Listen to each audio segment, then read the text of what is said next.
জনগণের কাছে আমাদেরকে কথা বলতে দেওয়ার সুযোগ এটা হয় নাই।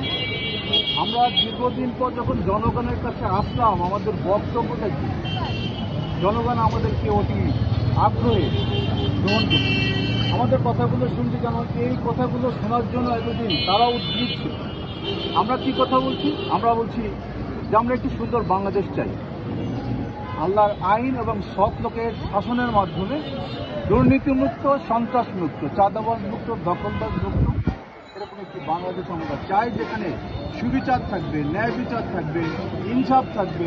এরকম একটি কল্যাণ রাষ্ট্র প্রতিষ্ঠা করা যখন আমরা আহ্বান জানাচ্ছি, সবাই সানন্দে গ্রহণ করছে যে হ্যাঁ, এরকম একটি ঐক্যবদ্ধ বাংলাদেশ, যেখানে সবাই আমরা একসাথে থাকতে চাই, সুশাসনের বাংলাদেশ, সুবিচারের বাংলাদেশ, সেখানে আমরা সবাই ওরকম একটি বাংলাদেশে বসবাস করবো। সেই বাংলাদেশে আমাদের কাছে কাম্য, এটাকে সুন্দরভাবে গ্রহণ করছে এবং আমাদের সহযোগিতা সকলে কম করবে। আপনাদের কি কোনো নির্দিষ্ট লক্ষ্য আছে ওয়ার্ড ভিত্তিক যে পরিণাম পেতে চান? লক্ষ্য বলতে আমরা এটা বলছি, যত মানুষ আছে আমরা সকলের কাছে 16 বছরের কথা বলার চাহিদা তো আমাদের ঘর থেকে বেরোতে দেয় না। আমরা সকলের কাছে পৌঁছতে চাই।